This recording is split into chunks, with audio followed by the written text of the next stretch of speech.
Amy with HardRockChick.com, and I'm here with Ben with Dillinger Escape Plan. Hello. We are outside the Beauty Bar in Austin, Texas. That's very Austin right there. Getting ready for a headlining show. So you've been opening for Deftones for the last few weeks. How's that going? Yeah, really good.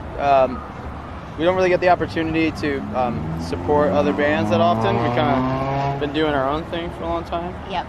So, and there's not a lot of bands that would really make sense for us, but the Deftones is great. We've been friends with them for a long time. Mm-hmm. They really are the best at what they do, and they just keep getting better and evolving. And so we are really proud to be a part of any of that, you know. Yeah, I saw the show last night. It was amazing. Cool. Thank you. So the first time I saw you guys was in April of 2007 at Bottom of the Hill in San Francisco. Oh, yeah. Show ended with a window being broken, Yes, I believe. we have not been asked back. I was going to ask that. Yeah. But I would say, you know, I go to like 100 shows a year, and that show changed my life. I've been a huge fan ever since. It's the only show I've ever been to that I got a scar from. Shit. But I proudly sport that. Cool.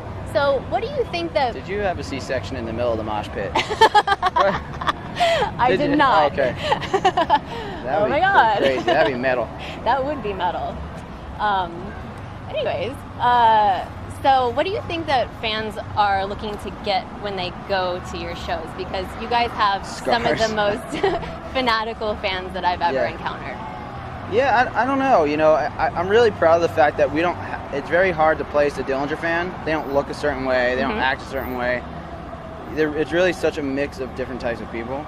I've seen anything from like, you know, 60-year-old guys in there who are like guitar teachers and like are really into the structure of our songs, or like, you know, young kids who are just kind of riding the wave of heavy music, to, you know, like kids who typically would not look like they would be at a heavy show at all, like they're super indie looking, and then your typical just metalhead who just enjoys the energy and the intensity of it. So that's something I guess I'm most proud of, is the fact that our fan is really hard to pinpoint. And some of the times people just like to enjoy the experience. We're a very selfish band in a way. We don't really like try to work the crowd too much. We're not like everybody might. Yeah. You know, we kind of just do our thing. Thank you for not doing that. It's just, to me, it's kind of like, you know, we're here to display our form of art, whatever it is, and do our thing, and it's in a form of expression for us, and hopefully other people can get out of it as well. And when we see other people are enjoying it, it's just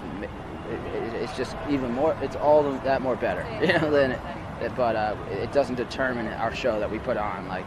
So I think our fans just expect us to give it 110%, regardless of the scenario, whether it's a situation like this or a Deftones show or whatever. So that's all we really strive for. So you guys have crazy energy on stage. What are things that get you riled up for a show? Like, what goes through your head? Typically kind of nervous before we play. So I'm not riled up at all. I'm just like, oh man, I'm going to wait my stuff here. Oh, really? After all these years? Yes. But I think that's what keeps the fire lit under me. You know, the fact that I'm never comfortable. And there's only two things you can do when you're in that position: either curl up into a ball or just like bust it or just go for it all force and not even hold back. So, and that's typically what I do. You know, I just say, fuck it, I gotta go head first and just confront this. You know, and so that alone is just enough. That keeps me fired through years and years and years. I still do not feel comfortable going out there. You know, like on there. So to go along with that, I mean, you have such a, you know, technicality to your performances, yet they're so crazy and chaotic. Does something give between the two at all? And have you ever lost your guitar when you swing it around your arm? The other day, my guitar strap broke and it just flew back and speared into the Deftones equipment. I was like, we're getting kicked off the tour now, you know? Yeah, my guitar has been glued back together many times on this tour alone, even. So. But I don't care about guitars. They're not furniture. They're not something to hang on your wall and keep. And you know, to me, I don't want a guitar to even survive a tour. You know, to me, I want it to look at it and be like, this thing was played to death. Yeah. And so, there's definitely, you know, a give and take between pulling off the technical aspect of the music or whatever, and presenting people with what they know the songs to be from listening to a CD or whatever, and not just performing the CD like it's just they could just go home and put a CD on and listen to it, you know, like. It's a definite balance. I think that we just get better and better as the time goes on. But I mean, I remember when we first started, not really playing notes at all. Yeah. Like it was just chaos, you know. And then eventually, when people started actually getting into our music, we actually had some expectation. Like people knew the songs, they wanted to hear them. It was like, you gotta start playing for real now. Yeah. People want to. So it is a balance. Okay. It definitely is a balance. So I would say that I was probably in the minority of Nine Inch Nails hardcore fans that was a huge fan of you guys when Trent sent out a tweet from Australia saying that he was having a bromance with you. Yeah. What exactly is a bromance with Trent Reznor? You know, a bromance is just dudes hanging out, really. I mean, we did some fun stuff. We went on like the Sydney Harbor Bridge. We took a bridge crossing together. We like climbed up on the thing with a tour guide and went over up in the things, you know, and like looked at the scenery together, and it was lightning. It was very gothic. He was the gothic prince. So he made lightning come down. I mean, we're huge Nine Inch Nails fans. I love his work and Nine Inch Nails, and I love his band, and so when he showed some mutual respect, I mean, those are the type of things that make me feel like it's worth it to keep doing. Like maybe, you know, we might not be the biggest band in the world. A lot of people might not get it, but a few people that we really, look up to have kind of given us the nod. So stuff like that just definitely helps make us feel like we're doing something, you know. And you got to be part of the final shows. Yeah, that was a little bit of a Make-A-Wish Foundation. I thought it was awesome because, you know, for Nine Inch Nails fans that didn't get to see them back in the day when they were more chaotic. Right. You guys kind of represented that. I think that was part of his goal too, because I think he saw that in us, you know. When we first, I had met him previous to that, and it was kind of a weird thing, you know. I didn't feel comfortable around, you know, it was weird, you know. And we had mutual friends and stuff, but it was still the guy that you don't talk to, you know. And then in Australia, he watched us play. Well, he'd watched us play before that, and then in Australia, he kind of ordered his band that they had to watch us play as like homework.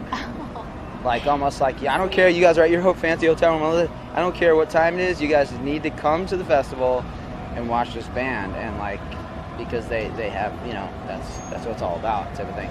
And that was like the biggest honor of all, the fact that he saw that, and I think that's what he saw, that energy and that excitement that he remembers, you know, fueling Nine Inch Nails, and that he still feels, I think, to this day, you know.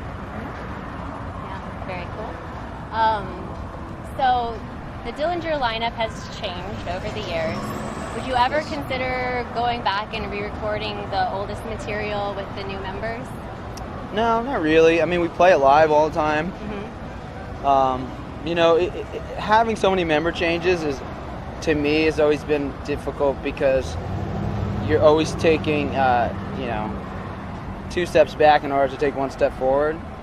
Instead of working on new material and moving forward, you're training people to learn your back catalog so you can go play shows, and you're getting used to the Dillinger attitude and the way of life and all these things. And then, so that's been difficult, and it's probably led to why we haven't been all that prolific in the time that we've been a band. We don't have probably compared to most bands that have been around as long as us, we don't have that much music out, I don't think. But I have no interest. I mean, I would certainly, you know, with some of the past members, maybe collaborate and do more music just for fun, or try some things.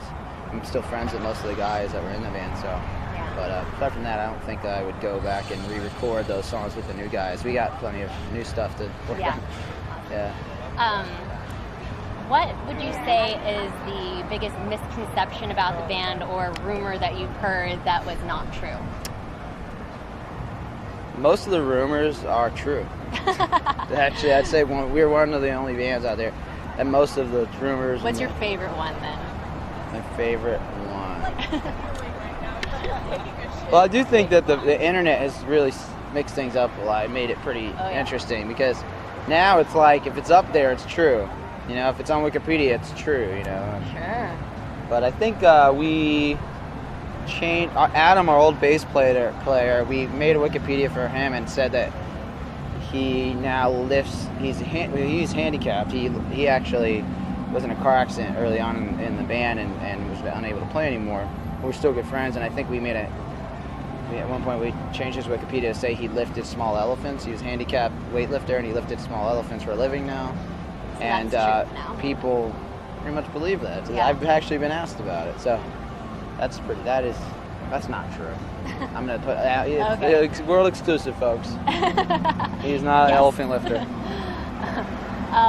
What would you say would be the defining moment of your career as a musician? Right now, Right now, definitely. my interview. Yes, Yes! This is the best Absolutely. interview ever. absolutely. I've been following you for a long time. On the Twitter, on the Facebook, all the social Aw, networks. Yes. Thank you. You made my week. Okay, now that you totally made me lose my next question. Oh, I know. How do you listen to music? Like, how do you find out about new bands? How do you buy music? Take me through that. Good process. question. The one cool thing about touring in the little community of gypsies that we are is that when you're playing with all kinds of bands, I mean, like even on Deftones, like us and Chino and the guys will sit down and just listen to music together and swap stuff and be like, check this out, and Yeah. here's this record, check this out, or blah, blah, blah. Just trade with each other and recommend stuff, or check this out and we'll go look it up. And that's really like being on tour with a lot of people who are into music is pretty much the best way. You're not Yeah. relying on like the radio or just TV or just some message board or something. You're actually around people who are constantly around other people who are music, and it's a chain of this giant web of people who are heavily involved into music. So that's definitely Cool. And what would you say you are most passionate about besides your music? I like dogs. Dogs? Yeah. Do you have dogs? I have a dog. I have one dog. Tell me about your dog. My dog's name is Blix. He's a pug. And there's something that's very magical about a relationship between an animal and a human. Dogs, it's crazy. That thing comes from wolves. That's an animal, wild animal. And now it needs you and it loves you and it, functions and it does cool things and it's unconditional. And when you're in this music business and you've been in it as long as I have, you cherish those simple things, You really appreciate that unconditional. Come on tour with you? He has, yeah. Yeah. Yeah, so. All right. Well, thank you so much for your time. I know you're super busy. No It's problem. an honor to interview you. Oh, honor's mine. All right.